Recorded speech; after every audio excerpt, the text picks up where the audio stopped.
Is this the secret to not ruining games for yourself? Let's find out. I very often see people ruin games for themselves. In fact, back in the day when I was younger and I was playing Super Nintendo games, I would put in a game cartridge, I would play it through, and I'd be like, wow, that was a really good game at the end of it. And I'd be like, I'm impressed with that one. Donkey Kong Country was amazing. And then I would turn it off and I'd put in a different game. But because I put in that new game, it didn't inadvertently make the previous one dog shit out of nowhere. But now in modern gaming, we do this where a game will come out, and if we're not playing it for 3 years, suddenly the game is bad. And a lot of these games can be designed in consumable manners where they're not meant to be games that you can. Well, I understand that this is the perspective of someone who plays live service-ish type of games for a longer time, because let's face it, there is a huge appeal in the idea that this is going to be the game that I'm going to play when I'm bored for the next 5 years. There is a really awesome part to it, but, you know, most games like that aren't really that good. And when you narrow the scope of games that you yourself like, well, you're inevitably going to compare them to each other because there's going to be better elements in one that were not in the second one and vice versa. And that can definitely ruin the experience to a degree. And that is true. But I would argue that the act of doing it itself is not really a bad thing because, well, if this game does that good and the other game tries it but does it badly, you have the prerogative, you have the reason, you have the right to compare it and say, well, this game could have done it better. Can play indefinitely. Sometimes these games are only meant to be absorbed for a certain amount of hours, and then the game is over. So the point of this video is you should probably stop ruining games for yourself if this is something that seems to ring true for you. You know, like I used a Super Nintendo example. We didn't, when the new Super Nintendo game come out, look at it 2 months in advance, buy, you know, guides and all that in advance, study for it like it's an exam, know what the best builds are, the best pathing, all of that, and then basically try to speed run our enjoyment out of the game and shorten the length of the game for ourselves. I played Path. Oh yeah, I see this, yeah. A lot of people do it. I thankfully don't do it. But there are problems with not doing it, especially in online games, you know? Hey, if I theorize my build bad in World of Warcraft Season of Discovery and it does not perform well and my parses are a whopping gray, that's not good probably, that's not good. But I still enjoy it, and then after you get to see the enjoyment, haha, here are my parses were 10, now it's 50, now it's 80, now it goes even farther beyond because I'm refining what I'm doing. That's pretty cool. That's pretty cool. But there is an appeal definitely to starting off being already the best. Because let's be completely real, okay? There's not a lot of appeal in playing a game where it's constantly just hard. There is the reason why we want the ability to just one-shot a boss. Because that's fun. That makes you feel strong and whatnot. Path of Exile, going into it like blind on purpose, and I didn't do that for the fun of it. I did it because I wanted to make content from the point of view of someone who hadn't played the game before. I wanted to see what that experience is like because I had heard it was very rough, and it was pretty rough. But inadvertently, because I did that, I actually extended how long I was enjoying the game in an entry level for like 3 whole seasons of the game because I wasn't just copy pasting the build or something. Now, I don't think that that's the recommended way to play that game, so it's sort of a bad example. But the point stands that I got to play and enjoy the learning. Is this hair getting longer? And noob experience for a pretty long time before I then started looking up guides and min-maxing and asking people's opinions and learning boss fights and things. I had a really good time learning the basics of the game. And I think that this portion of like... this is where we differ. If I start the game and I do it from scratch and I learn the best things on my own, if I later on decide, hey, I need a guide for this, I'm pretty much admitting defeat to myself to a certain degree, because that just means, I wasn't good enough, I was not smart enough, I was not capable enough to figure this stuff on my own to a certain degree. Not always, but to a certain degree, that is the feeling that a lot of people get. Not knowing what you're going into in gaming has gotten lost recently. And I'll freely admit, us Data YouTubers and mining. Twitch live streamers are part of the problem. We get early access very often in the games, so you see half of what the game has to offer. There's the debate, if I'm going to defend myself, that lets you know if you're going to even buy the game or not, because you get to see some gameplay. But you know, the mystery of Path of Exile 2 is going to be gone for me because I've already played the early access of the first couple acts. So I know what the game is before it comes out. So because of that, I'm able to see both sides of it because I remember. Well, yeah, it's gone for you because you have played it before it comes out, but you still have the fresh new experience of not knowing anything anyway. You just have it before everyone else. So that doesn't necessarily remove your fresh experience, right? It wasn't that long ago. I'm literally a nobody on YouTube. No one's watching me. I have no one in my live stream chats. I have no early access to anything. I remember that vividly because that was literally just the last year. And the difference that I can see in pre-knowing a lot of these games versus having no idea what I'm going into is visible for myself. And it's also, I think, not just a streamer YouTuber thing. I think if you're watching these videos and planning everything and knowing what builds are coming, and like I say, speed running your enjoyment of the game, don't be surprised when your enjoyment is shorter than you expected for the money you paid on that game because you purposely speed ran your way through it. I don't like when people do that and complain about it, honestly, because the reality is the people who try to mid-max things are doing it because they want to be powerful to begin with.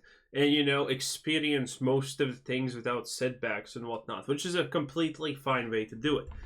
Arguably, a lot of these people would not even enjoy the game until they get to this point.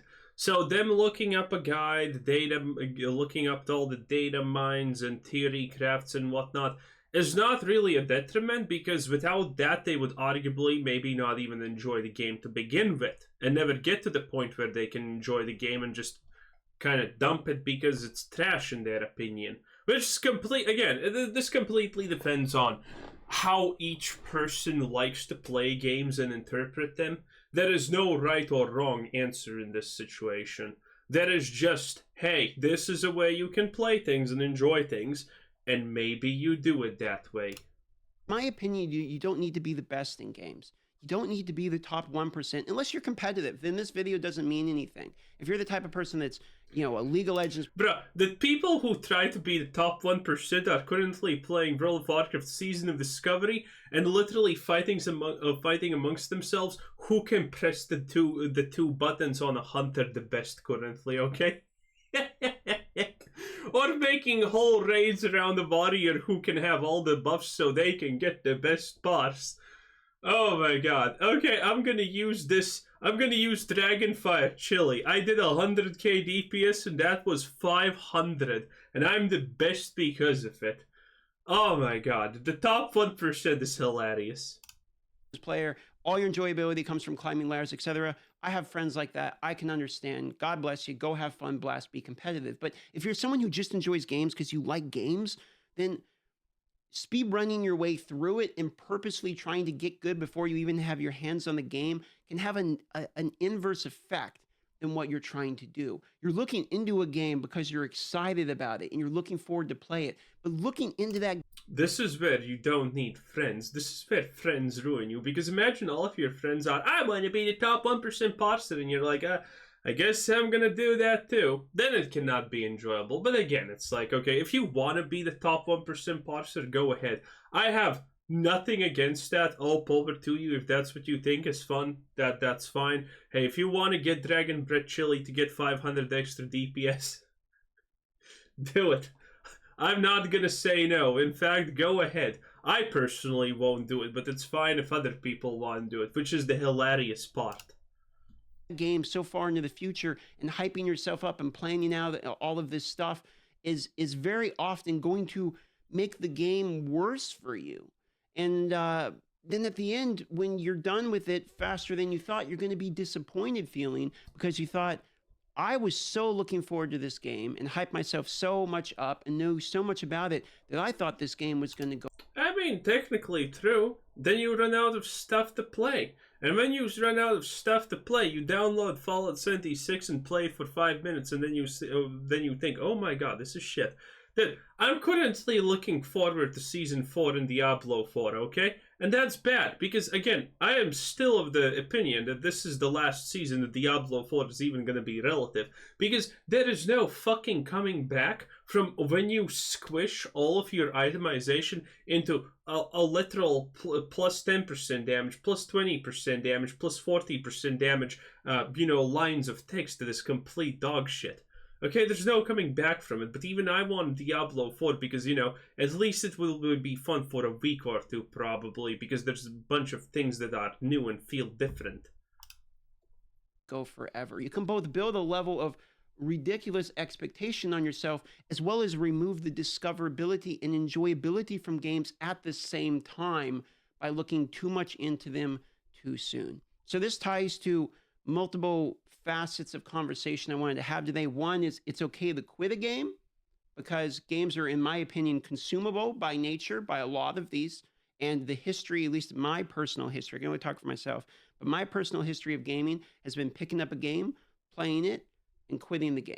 And the only game that has kept my interest for 20 years was old school RuneScape. And even that game had to remake itself in order. True, and that game does get a lot of updates, by the way. Bro, RuneScape is one of those strange things that actually has a shit ton of updates. In order to bring people back in. And they're big. And pretty much no one really complains about them on average that much. Into the game. I had quit the game until they made old school because I didn't like RuneScape 3. If Star Wars Galaxies remade itself and came out tomorrow, I'd be playing that. But other than that, there's not many games. I guess I'm playing WoW Classic, but these are MMOs, okay? There's not many games that... Wait, Essay's playing WoW Classic? Ooh. ...have kept my interest for the entirety of my life. And if you think about it with your games, do you have any games that have kept your interest for the entirety of life? And if you do, one might come to your head when I say that. If you do, think about how rare and special that is and how much love you probably have for that one game. Then think, can you take that and put it on any other of these early access or any of these other games that are coming out? Do you think it's going to hold up to that weight you hold and that high regard you hold of your previous games? Well, I would hope so, because again, comparing things to other things is not a bad thing. If we look outside of the box when we play a completely new game, even though it has elements from other games that we can literally pinpoint, and those elements are poorly made, well, I can't just remove my previous experiences. If I could, I would probably enjoy Fallout 76 because it's the best thing ever. This is why I think a lot of people unironically enjoyed Starfield, because, they never played an actual good, game as Starfield. They come from, Fortnite or Call of Duty or something like that. And for them to be able to, experience even 1/10 of what a good Fallout game looks like is probably a pretty big deal. So, that's how it works. If I could just completely forget my experiences of certain things, I would just be every day binging a fucking great anime and then removing my memories of it and then tomorrow binging it again, and I would be living a happy life. But that's not sadly happening. We need to compare things to things. And, that's by doing that we make things better. Probably not. So don't do that to yourself, because you're going to be disappointed over and over and over again. And I myself have been disappointed over and over and over again with games. Lower your expectations, and not in the way you're thinking where I'm saying just let companies get away with pumping you garbage, but don't expect every game to be the main game. Purchase games with the nature of enjoying them while you're playing them and then letting them go. Imagine being able to forget that you have watched Golden Times and then rewatching Golden Times again. God damn, that what big God! Peacefully afterwards until you find the new one. Do your research to make sure you're not buying something that's garbage, but also try not to spoil the entire game for yourself before you actually get your hands on it. My favorite experiences right now in gaming are me going in blind to games that people are telling me are the most goated games of all time. I still haven't finished Elden Ring of all games. And I have heard that Elden Ring is literally one of the best games on the planet.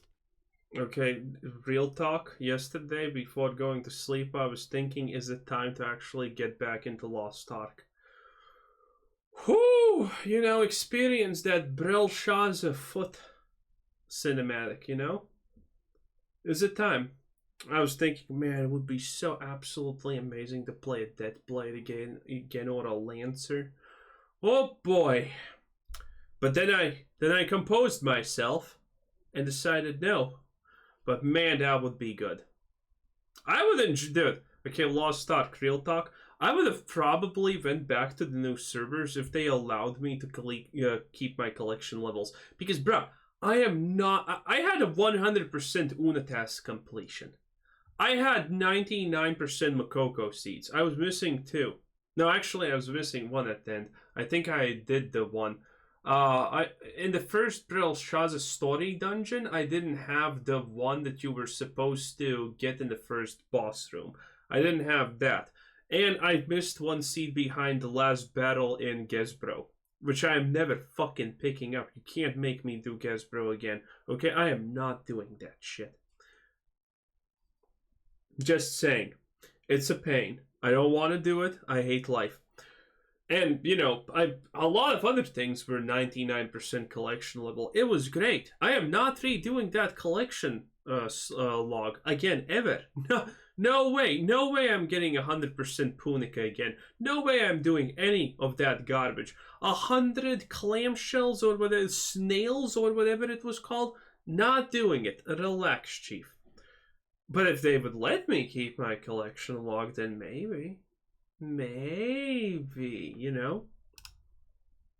So when I went through and played halfway through of that, basically blind, and was surprised by boss after boss after boss, I got the true Elden Ring like experience of first trying it, because I didn't do it on purpose. I just didn't watch content, but I hadn't had it ruined for me already. In the years that game's been out, if I had watched speedrun after speedrun, if I had watched Let's Plays, if I knew all the boss fights, or before I streamed it, I planned the day before and watched everything to make sure I'd be good at the game and all that, I wouldn't have had a good time playing the game. I would have made it a job for myself more than it already is. So, point of the video. For each their own is what I would say. Anyway, Skittles is right. For each their own. Anyway, this was also Quizzer Sinsen. Thanks for watching. Subscribe if you haven't already. And that was DM, our boy. Anyway, have a nice day. Bye-bye.